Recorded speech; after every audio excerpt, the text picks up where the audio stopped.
September 1939, Britain had just declared war on Germany, and the Air Ministry faced a problem that was killing aircrews at an alarming rate.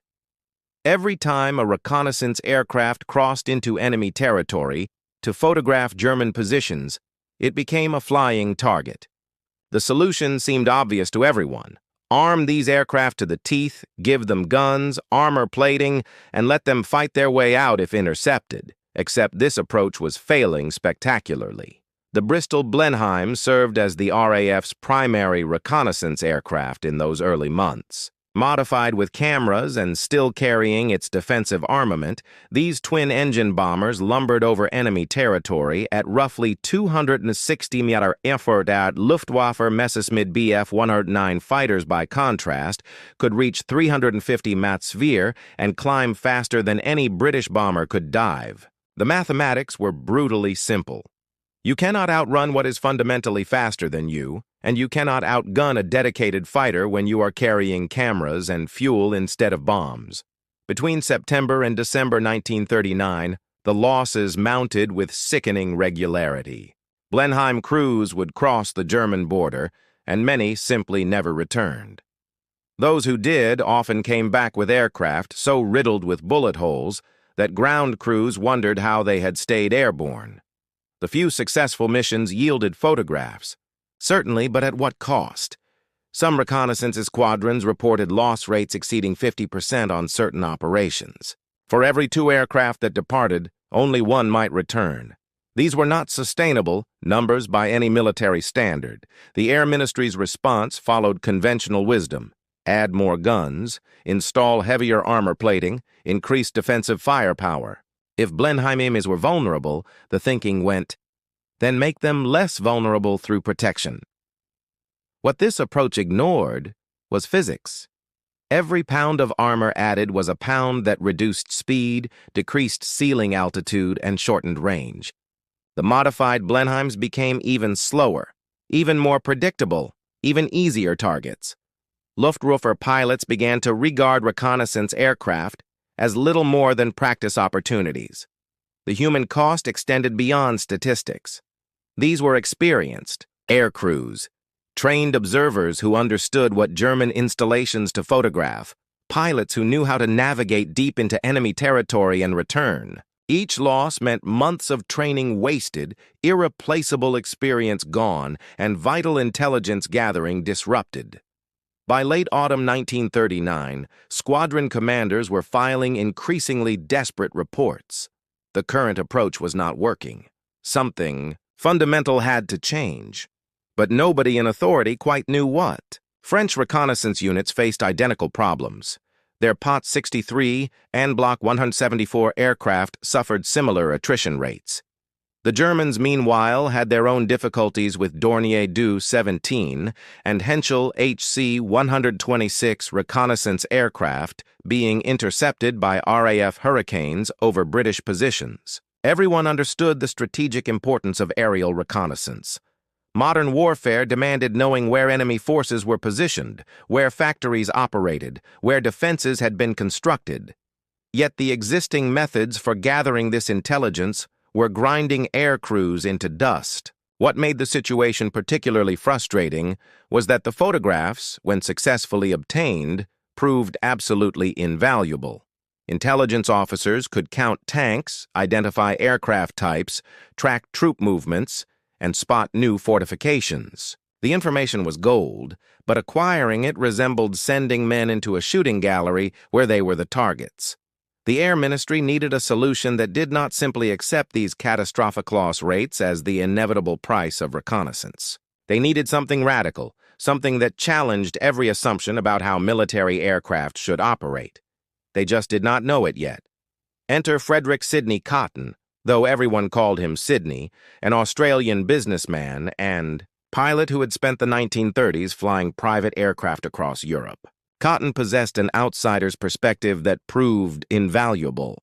He was not a career RAF officer bound by doctrine and tradition. He was an entrepreneur who approached problems with a merchant's practicality. What works is what matters, and everything else is just noise. In early 1939, even before war was declared, Cotton had been conducting covert photographic flights over German territory in a civilian Lockheed 12A, ostensibly on business trips. The Secret Intelligence Service knew exactly what it was doing, and they were very interested in his results. Cotton had noticed something during these pre-war flights. Speed and altitude kept him safe, not guns. When he flew high and fast, German authorities barely noticed him. When they did notice, they could not catch him. This observation crystallized into a radical hypothesis. What if military reconnaissance aircraft abandoned weapons entirely and focused solely on not being caught in the first place? The idea violated every principle of military aviation, but Cotton had never been particularly concerned with convention. He found an ally in Flight Lieutenant Maurice Babs Longbottom, a young RAF officer who had been thinking along similar lines. Longbottom had examined the loss reports from Blenheim squadrons and reached an uncomfortable conclusion. Defensive armament was not actually defending anyone. The guns added weight, the gunners added more weight, the armor added still more weight, and all of it made the aircraft slower and more vulnerable. You were carrying equipment meant to protect you that was actually making you easier to kill. The logic seemed perverse. In October 1939, Cotton and Longbottom submitted a joint proposal to the Air Ministry. Take the Supermarine Spitfire, then the fastest fighter in RAF service, and strip it of everything related to combat. Remove all 8 Browning machine guns and their ammunition. That was roughly $450 immediately saved. Remove the armor plating behind the pilot's seat, remove the gun sight, remove the gun heating systems in their place, install cameras in the fuselage and wings, add extra fuel tanks for extended range, and paint the entire aircraft a pale duck-egg blue that would blend with high-altitude skies. The result would be a reconnaissance aircraft that could cruise at 370 mil, reach altitudes above 40,000 ft, and simply outrun any interceptor the Luftwaffe possessed. The Air Ministry's reaction bordered on apoplectic. Senior officers called the proposal suicidal, insane, a waste of precious Spitfires. How could you send pilots over enemy territory with no means of defending themselves? What happened when, not if, but when they encountered German fighters? The idea contradicted decades of military doctrine that said every aircraft needed defensive capability. Cotton's response was blunt. Your armed aircraft are being shot down at catastrophic rates, so clearly having guns is not helping. Try something different or keep losing crews. What made the proposal particularly difficult to accept was its implicit admission that Britain could not outfight the Luftwaffe in every scenario. The Spitfire was supposed to be a symbol of British defiance and capability. Stripping it of weapons felt like surrender, like admitting inadequacy. Cotton and Longbottom were asking the RAF to embrace a philosophy that felt deeply uncomfortable. Sometimes running away is smarter than fighting. For an institution built on courage and confrontation, this required a fundamental shift in thinking that many senior officers simply could not make. Yet beneath the emotion and tradition, physics did not care about doctrine. The numbers told a story that was difficult to ignore once you actually examined them. A standard Spitfire. Kai carried 8 303 Browning machine guns, each weighing approximately $10. Add the ammunition, 300 rounds per gun, roughly 2,400 rounds total, and you had another $280. Include the gun heating mechanisms, electrical systems, compressed air bottles for firing, and the structural reinforcements needed to handle recoil forces. And the total weight of the armament system approached $450. The armor plating behind the pilot's seat added another $75. You are asking a Merlin engine to haul over 500 lb of equipment that in a reconnaissance role served absolutely no purpose. Remove that weight and the transformation was immediate. The Spitfire's maximum speed increased from roughly 362 mph to approximately 395 mph at optimal altitude. More significantly, its rate of climb improved dramatically. A combat-loaded Spitfire could reach 20,000 ft in about 9 minutes. The lightened reconnaissance variant could achieve the same altitude nearly 2 minutes faster, and it could continue climbing to altitudes where the air was so thin that standard fighters struggled to maintain engine performance. At 40,000 ft, the modified Spitfire could cruise comfortably, whilst Messed Bf-109E began experiencing serious power loss above 36,000 ft. The physics of aerial interception made these differences critical. When a German fighter spotted a reconnaissance aircraft, it had to accelerate, climb to match altitude, and position itself for an attack, all whilst the target was moving away at maximum speed. If the reconnaissance aircraft maintained a 30 Mach/s speed advantage and was already at high altitude, the geometry of pursuit became nearly impossible. The interceptor had to fly a curved path to catch up, covering significantly more distance than the straight-line path of its target. By the time the German pilot climbed to interception altitude, the Spitfire might already be 5 or 10 miles away, and that gap would only widen.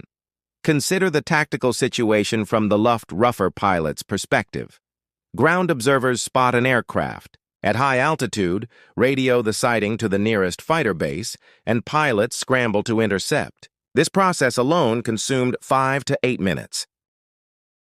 The fighter then had to climb to altitude perhaps another 8 to 10 minutes to reach 35,000 ft. Meanwhile, the reconnaissance Spitfire had been covering ground at 6 to 7 meters per minute.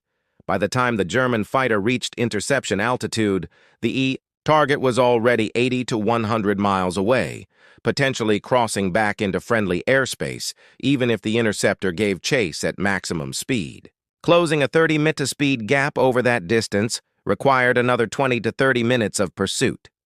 Few fighters carried enough fuel for such extended chases at full throttle. The fuel equation worked heavily in favor of the unarmed Spitfire. Removing weapons and ammunition freed up space and weight for additional fuel tanks. Cotton's team installed extra tanks in the wings and fuselage, increasing total fuel capacity from 85 gallons to approximately 230 gras in some variants. This extended range from roughly 400 miles to over 1,500 miles, allowing deep penetration missions into Germany that would have been impossible with standard fighters. More fuel meant you could fly higher for longer. Altitude required richer fuel mixtures and consumed more petrol, but the unarmed Spitfires could afford it. The aerodynamics contributed another advantage. Removing the gun port covers and fairings reduced drags lightly. Every bit of streamlining counted at maximum speed where air resistance increased exponentially. Wind tunnel testing would later confirm that the cleaned-up reconnaissance Spitfire achieved marginally better lift-to-drag ratios than their armed counterparts. These were small improvements individually, but combined they created a performance envelope that simply exceeded what any contemporary interceptor could match. Cotton did not wait for full Air Ministry approval. He had a talent for operating in bureaucratic gray areas, and by mid-October 1939, he had secured enough provisional authority to begin modifications at Han Aerodrome, a civilian airfield west of London. The location was deliberate, away from formal RAF bases, away from officers who might ask uncomfortable questions, away from the rigid procedures that governed military installations. Cotton established what he called the Han Flight, though it operated under various administrative designations that kept it conveniently vague in official paperwork. If the experiment failed, it could be quietly forgotten. If it succeeded, there would be plenty of people claiming credit.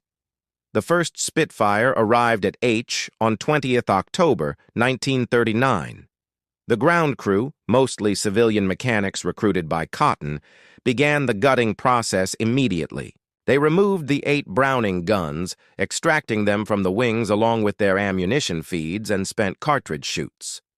Out came the gun heating systems, the compressed air bottles, the electrical firing mechanisms. The armor plate behind the pilot's seat was unbolted and lifted away. Even the standard gun sight was removed. It served no purpose on an aircraft that would never engage in combat.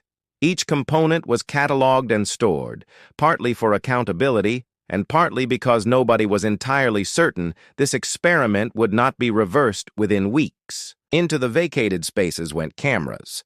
The primary installation was an F-24 camera with an 8-in lens mounted vertically in the fuselage behind the cockpit position tow chute, straight down through a new opening in the aircraft's belly. This camera could capture extraordinarily detailed images from high altitude from 30,000 aft. The 8-in lens could resolve objects as small as 18 in across, sufficient to identify vehicle types and count personnel.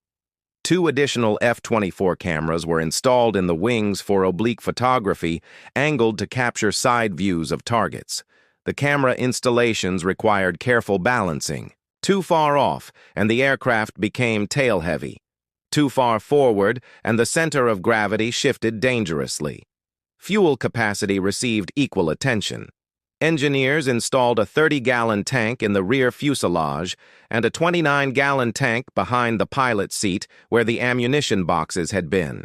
Additional tanks filled spaces in the wings formerly occupied by gun mechanisms. The plumbing required careful routing. Fuel lines had to avoid control cables, maintain proper venting to prevent vapor lock at altitude, and include shut-off valves, so pilots could manage weight distribution during flight. Getting the fuel system right consumed weeks off-testing. Early modifications suffered from fuel starvation at extreme altitudes until engineers redesigned the pump systems. Then came the paint. Cotton had experimented with camouflage schemes during his pre-war civilian reconnaissance flights and concluded that dark colors were exactly wrong for high-altitude operations. Looking up at 30,000 FT, you were staring into pale blue sky. An aircraft painted standard RAF dark green and brown stood out like a fly on a bedsheet. Cotton solution was a custom mixed pale duck egg blue, sometimes described as catint blue or simply PR blue. The entire aircraft, fuselage, wings, even the propeller spinner received this distinctive color. From below, against the pale high-altitude sky, the Spitfire became extraordinarily difficult to spot. German fighter pilots would later report seeing nothing but empty sky, only to have intelligence confirm that British reconnaissance aircraft had indeed been overhead. The modifications extended Toes-Mahler details that revealed Cotton's attention to practical operation. The cockpit received additional oxygen equipment for extended high-altitude flight, including a more robust regulator system. The windscreen was treated with special compounds to prevent frosting at extreme altitude where temperatures dropped to -40°C. Additional navigation equipment was installed, including better compasses and drift indicators. These unarmed Spitfires would be flying long missions deep into enemy territory, often alone, and their pilots needed every advantage for navigation and survival. By mid-November 1939, the first modified Spitfire was ready. The pale blue aircraft sat on H's apron, looking decidedly odd, too light in color, too clean, missing the aggressive stance that gunports gave a fighter.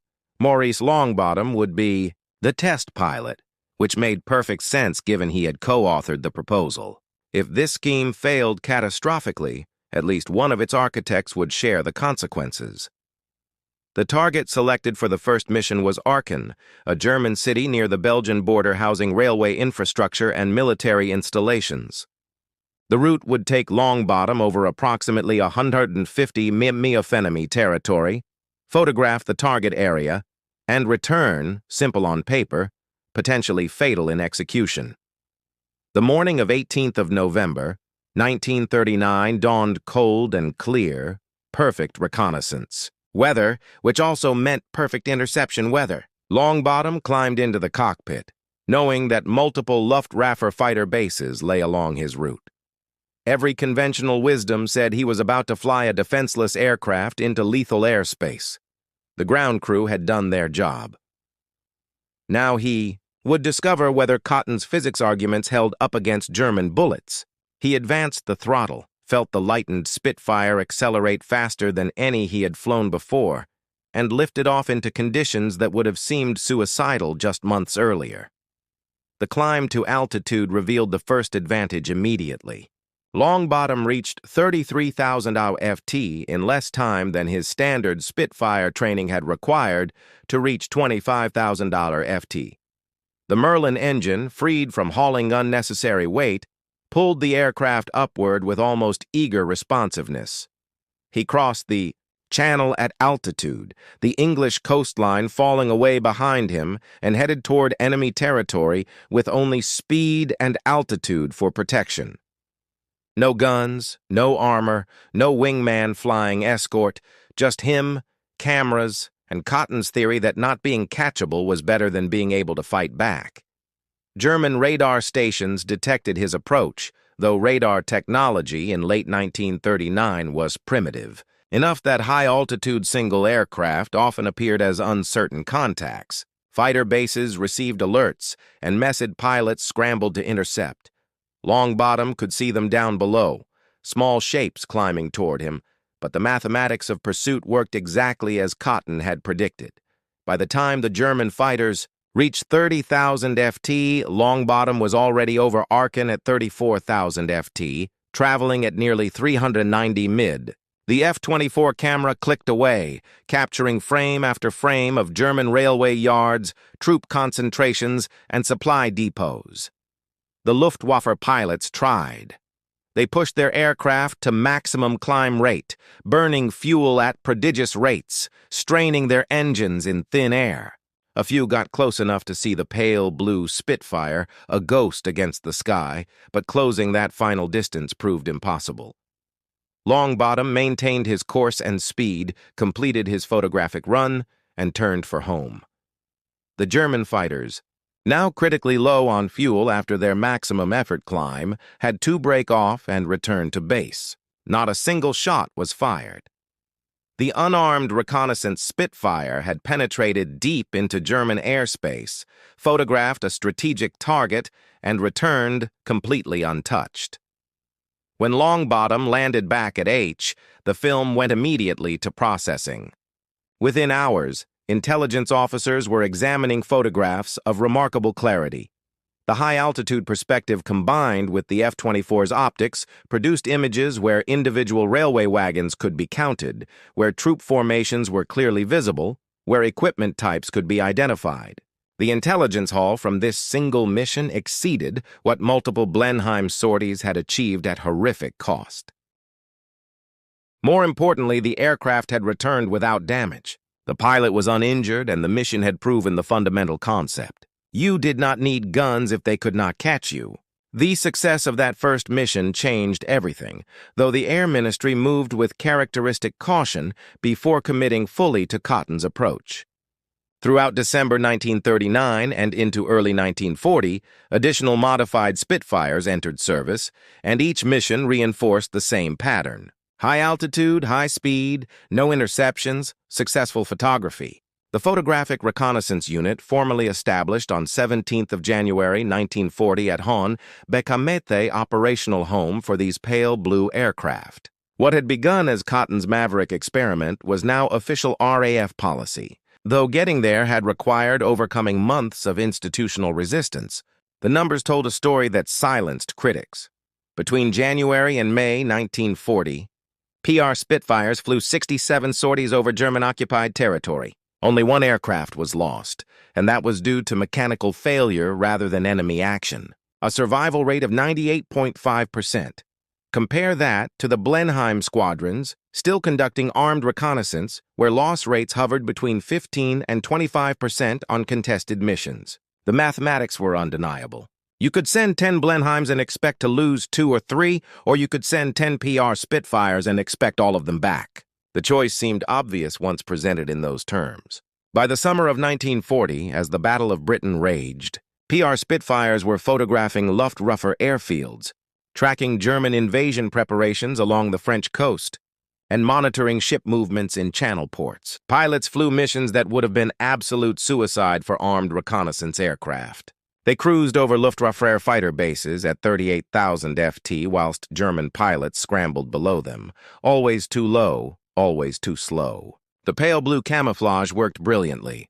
German ground observers often failed to spot the high-flying Spitfires until they had already passed. and by then, alerts came too late for effective interception. The role expanded dramatically as the war progressed. When Germany invaded the Soviet Union in June 1941, PR Spitfires photographed Eastern Front positions. When RML's Africa Corps threatened Egypt, PR Spitfire variants operated from North African airfields, tracking tank formations, and supply convoys across hundreds of miles of desert. The Malta-based PR units flying from that besieged island monitored Italian naval movements and photographed every Axis port in the Mediterranean. These missions often covered 100 and 200 kilometers or more, requiring pilots to navigate by dead reckoning over open water with no landmarks. But the extended fuel capacity made such operations feasible. Development of specialized variants continued throughout the war. The PR ME4 variant introduced in early 1941 carried even more fuel, 317 gall total, giving it a range exceeding 2,000 miles. The PRMKs, which arrived in 1943, featured the more powerful Merlin 60 series engine and could reach 44,000 ft, an altitude where even the improved Fowler-Wolf FW-190 struggled to operate effectively. Each iteration pushed the performance envelope further, maintaining the fundamental principle that speed and altitude provided better protection than any amount of armor or weaponry. The intelligence gathered proved absolutely vital to Allied operations. D-Day planning in 1944 relied heavily on PR Spitfire photographs of Normandy beaches, German defensive positions, and coastal fortifications. Between January and June 1944, PR units flew over 3,000 sorties,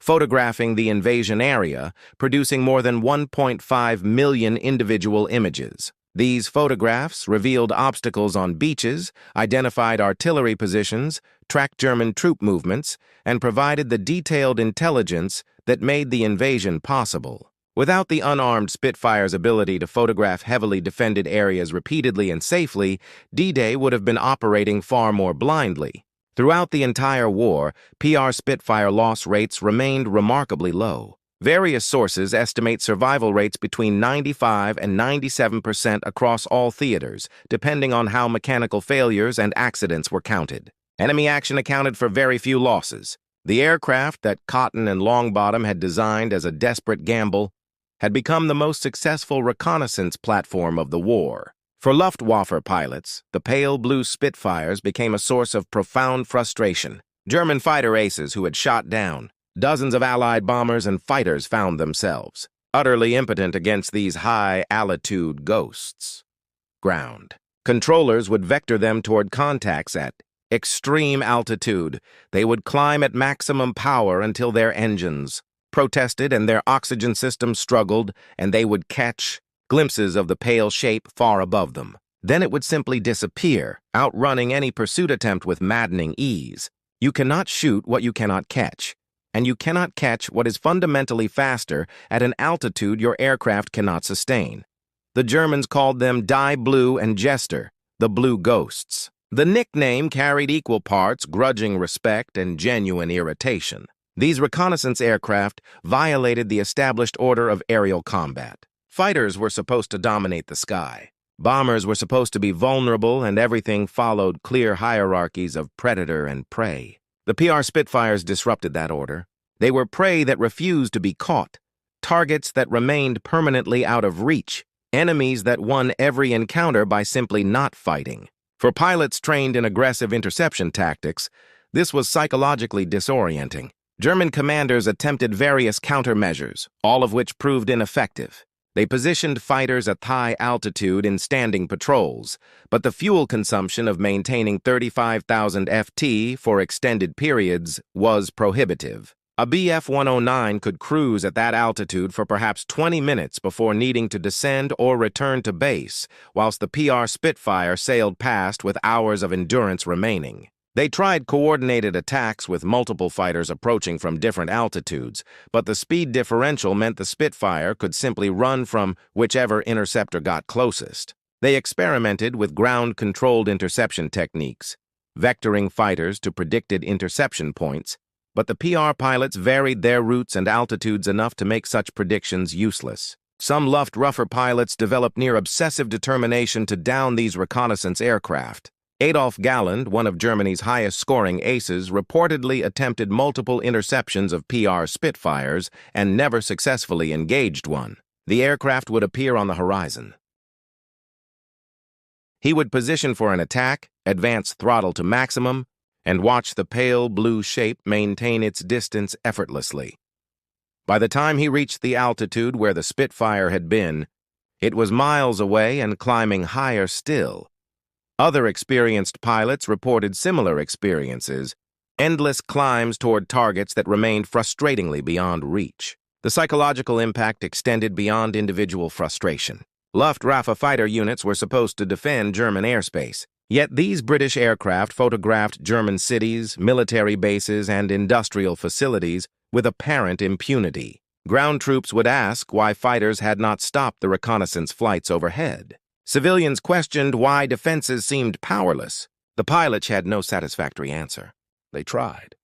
They genuinely tried, but the physics simply did not allow success. This created a sense of helplessness that damaged morale far more than direct combat losses might have. German intelligence knew what the photographs were being used for. When Allied bombers struck factories that had been photographed days earlier, the connection was obvious. When invasion forces landed on beaches that PR Spitfires had mapped extensively, the intelligence pipeline was clear. The Luftwaffe was losing the reconnaissance war comprehensively, and they could do nothing to prevent it. Every successful PR mission represented intelligence that would be used against Germany, and the inability to stop these missions represented a fundamental failure of air defense. By 1943, Luftwaffe tactical doctrine essentially conceded defeat regarding high-altitude photo reconnaissance. Standing orders acknowledged that interception of aircraft operating above 40,000 FT was unlikely to succeed, and that pursuit attempts should be discontinued if closure is not achieved within 5 minutes. This was surrender dressed in operational language. The Germans had tried everything and nothing worked. The principle that Cotton and Longbottom fought, to establish that reconnaissance aircraft should rely on performance rather than armament, did not end with the Second World War. It became foundational doctrine that shaped every subsequent generation of surveillance aircraft. When the United States began developing high-altitude reconnaissance platforms during the Cold War, they looked directly at the PR Spitfire experience for guidance. The result was the Lockheed U-2 introduced in 1955, which took the concept to extraordinary extremes. Operational ceiling above 70,000 FT, no defensive armament whatsoever. Designed purely to fly higher and faster than Soviet interceptors could reach. The U-2 philosophy was pure cotton. Do not fight, do not defend, simply be uncatchable. For years, the strategy worked brilliantly. U-2s photographed Soviet military installations, tracked missile developments, and gathered intelligence that would have been impossible to obtain any other way. When Gary Powers was finally shot down over Surlovsk on 1 May 1960, it was not by a fighter aircraft, but by an S-75 Dina surface-to-air missile, a weapon system that had not existed during Cotton's era. Even then, the shootdown required multiple missiles and occurred only because Powers was flying a route that brought him within range of the new SAM sites. The basic principle still held. Altitude and speed provided protection. The lesson doubled down with the SR-71 Blackbird, which entered service in 1966, capable of flying at Mach 3.2 at 85,000 FT. The SR-71 represented the ultimate expression of Cotton's philosophy. It carried no weapons. Its defense was pure physics. If a missile launched, the SR-71 simply accelerated and outran it. Soviet fighter pilots attempting interception faced the same futile geometry that Luftwaffe pilots had experienced against PR Spitfires, only more extreme. The numbers were different, but the principle was identical. You cannot intercept what exceeds your performance envelope. Modern reconnaissance has largely shifted to unmanned aerial vehicles, but the fundamental concept persists. The Lockheed Martin U-2S still operates today, essentially the same aircraft designed in the 1950s based on wartime lessons. High-altitude reconnaissance drones like the RQ-4 Global Hawk follow the same doctrine, unarmed, relying on altitude and sensor capability rather than defensive systems. Even when reconnaissance aircraft do carry weapons, as some modern platforms do, the weapons are for ground targets, not air defense. Their reconnaissance mission still means avoiding combat, not seeking it. Cotton himself never received the recognition his contribution deserved during his lifetime. He clashed with RAF bureaucracy repeatedly, was eventually pushed out of the Photographic Reconnaissance Unit by 1940, and spent the remainder of the war in various marginal roles. The institutional resistance he had fought so hard to overcome never quite forgave him for being right when they were wrong. Headied in 1969, largely forgotten outside specialist aviation circles. Yet every reconnaissance aircraft that prioritizes performance over armament operates on principles he championed when doing so seemed insane. The crazy idea was right, stripping away guns, abandoning conventional defensive thinking, accepting that sometimes not fighting is the smartest tactical choice. These concepts violated military instinct in 1939. They required admitting that you could not outfight the enemy in every scenario. That speed and altitude were better protection than armor and weapons. That survival came from avoiding combat rather than winning it. For an institution built on courage and aggression, this demanded a psychological shift that many officers simply could not make. But physics did not care about psychology. The unarmed Spitfires returned mission after mission, photographed target after target, and survived when armed reconnaissance aircraft died. The evidence was overwhelming, and eventually even the most resistant institutions had to acknowledge reality. What seemed suicidal in October 1939 had become standard doctrine by 1945 and remained so for the next 80 years. Sometimes the crazy idea is simply correct.